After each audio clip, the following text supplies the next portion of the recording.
ಶುಭವಾಗಿ ಹೇಳ್ಕಣಮ್ಮ. ಅಪ್ಪಯ್ಯ, ನನ್ನನ್ನು ಇಷ್ಟೊಂದು ಆತರದಿಂದ ಕರೆಯಲು ಕಾರಣವೇನು? ಅಮ್ಮ ಮಗಳೇ, ನಿನ್ನನ್ನು ಇಷ್ಟೊಂದು ಆತುರದಿಂದಲೂ ಕರೆಯಲು ಕಾರಣವೇನೆಂದ್ರೆ ಅದು ಹೇಳ್ತೀನಿ ಕೇಳು. ಹೇಳಿ ಹೇಳಿ ಅಪ್ಪಯ್ಯ.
ಓ ಮಗಳೇ, ಅಪ್ಪಯ್ಯ, ಅಂದು ನೀನು ಹೇಳಿದ್ದೀಯಲ್ಲ ನನ್ನ ಮನ ಬಂದವರಿಗೆ ಮಾಲೆಯನ್ನು ಹಾಕುತ್ತೇನೆ ಎಂದು. ಹೌದಪ್ಪಯ್ಯ. ಅಂತ ವಿಟಪುರುಷರು ಈಗ ನಮ್ಮ ಮನೆಗೆ ಬಂದಿದ್ದಾರೆ.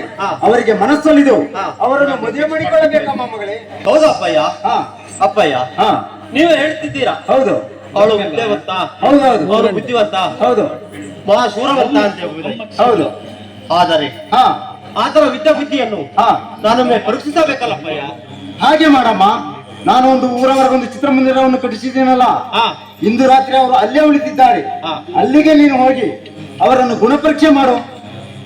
ಹಾಗೆ ಆಗಲ್ಲಪ್ಪಯ್ಯ. ಈಗಲೇ ನಾನು ಚಿತ್ರಮಂದಿರಕ್ಕೆ ಹೋಗುತ್ತೇನೆ. ಹಾಗಾದ್ರೆ ನಡೆ, ಹೋಗೋಣ.